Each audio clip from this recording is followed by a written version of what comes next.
Já, Árni, enn eitt Laugavegurinn. Hvað er þessi? Þessi verður númer 9. Númer 9? Já. Hvað ætlar ekki að fara að hætta þessu?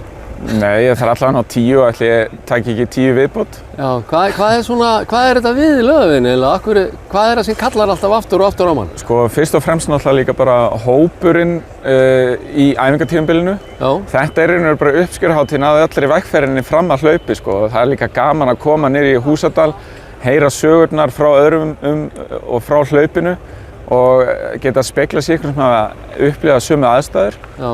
Og bara það er jákvæðni og svona í fólki kringum manni og svo er þetta náttúrulega bara ákveðin manía sem að heldur mann í hlaupunum að koma í uppskeruhátíðina í Laugavegshlaupi, sko.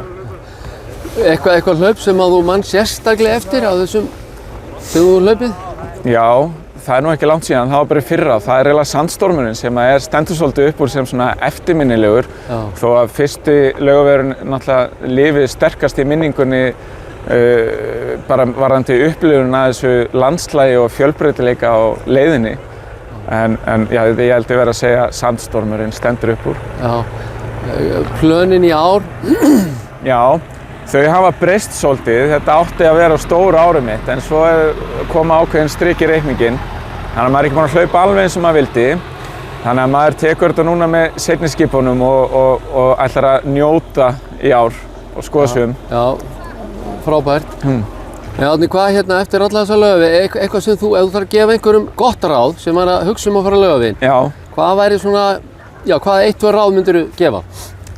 Gefa sér tíma í undirbúninginn, fá kílómetra í fæturnar, en svo bara fyrst og fremst leyfa sér að vera stressaður innan marka, anda djúpt ofan í kviðinn.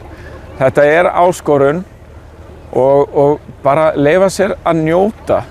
Þetta er ekkert flóknara. Fólk er alltaf með sín markmið vissulega, en að það má setja A, B, C og D markmið og enda alltaf á markmiðinu að koma brosandi í mark af því að þetta er þvílíkt hristivirki að kljúfa þessa vegalengd, sko.